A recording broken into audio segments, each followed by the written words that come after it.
Today was a really hard day. Trying to garden at 7 months pregnant is proving to be really hard, and I knew it would be hard. And I did set expectations for myself that this garden season was going to be different. I knew I was going to be this far along in May. Main objective has been I just need to get the garden planted. I know that come June and especially July, because I'm due at the end of July, I'm not going to be able to maintain the garden. And whatever I can do is going to be very minimum. Goal has been May. In the month of May, I just need to get everything planted.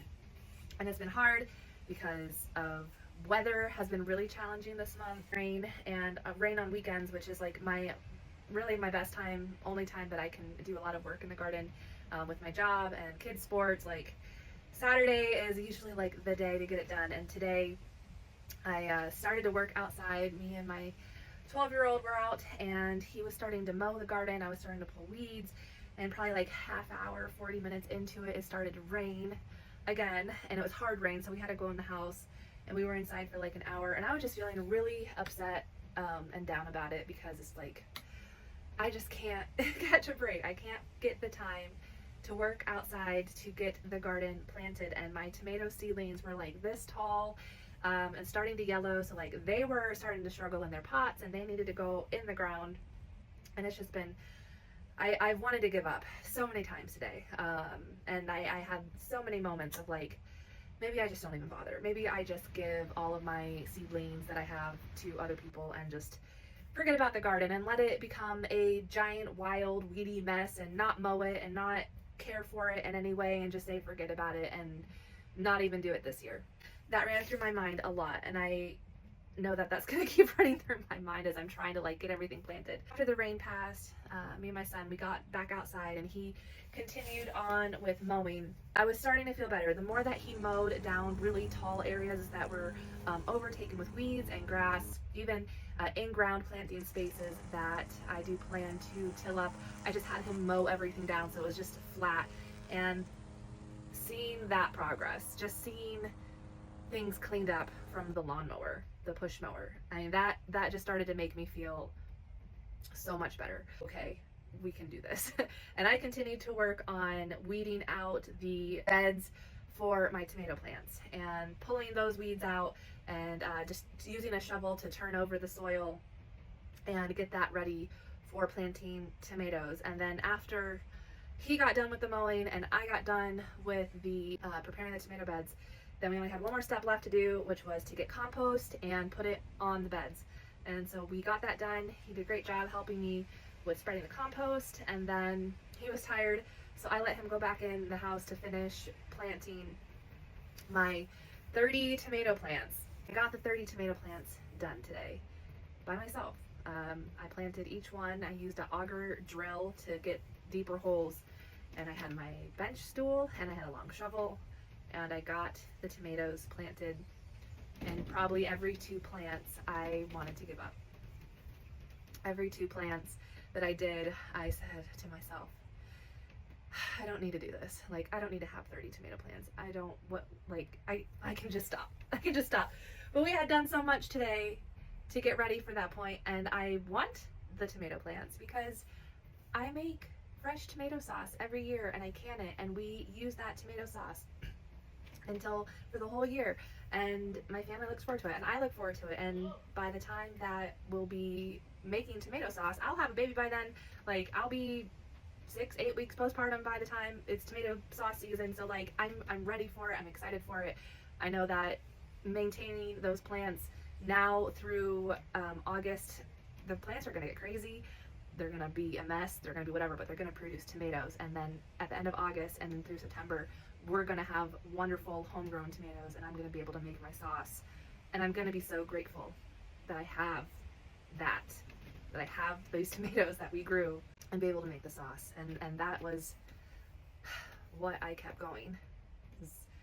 I'm going to want this 3-4 months from now. I'm going to want this. And if I don't have this, I'm going to miss it very much. And especially this year, because I don't have to work the whole fall. I will not be at work. I'll be home. I'll need things to do. I'll have a newborn, but newborns sleep a lot, and I like to baby wear and baby wrap, so what better way than to make tomato sauce with my time? Like, I'm gonna want that. I'm gonna want my garden. I'm gonna want to be in my garden and sit with the plants and the flowers and all the wonderful things. And like, that's what I just had to keep telling myself to keep going, because no one else is gonna come out here and do this for me. No one else is gonna plant my 30 tomato plants. No one is gonna come plant my 30 pepper plants that I'm gonna have to work on, you know, tomorrow and next weekend. No one else is gonna do that. Only I'm gonna be doing it when I am giving birth. No one's gonna do that for me. No one's gonna do the hard task of laboring and delivering my baby. Like, that's up to me. I have to do that. I'll have a support, of course, but people to help, people to guide me through it.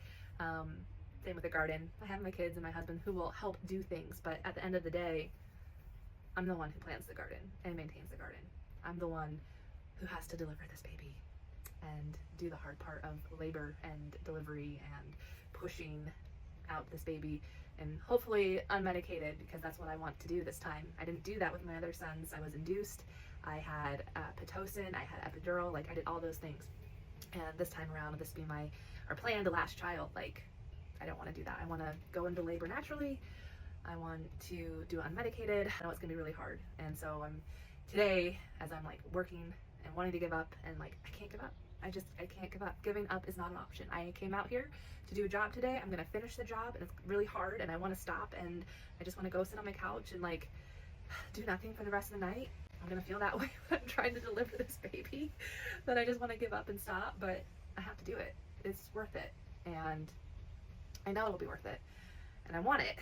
You know, we have to work really hard for things that we want sometimes. Things aren't just handed to you. Things don't just magically happen. We can't will things into existence. You know, we have to work hard for the things we want every day. And I want my garden. Some women may not care about having their gardens when they're pregnant with newborns and all that. That's fine. Me, I want it, because I know for my own mental health, come this fall, when my garden is usually just big and lush and beautiful, and it's like my favorite time of year in September, if I have this wonderful sweet baby newborn and I can't experience my garden in that moment with my new baby, like I'll be really sad. Because I know next year, a year from now, when I have like a 1-year-old and a toddler, like that's gonna be the hard time. This season of just being calm and with my baby, like I just want to have that this fall. And that's what's keeping me going every day. I have a lot left in the garden. I have a lot left to do out there. I'm gonna keep chipping away at it. I think getting these tomatoes done today just was a big relief, because that was the biggest crop that I had to put in. And now that it's in, I feel like, okay, I did that. I can do the rest of it. We'll be all right. My hands are dirty, but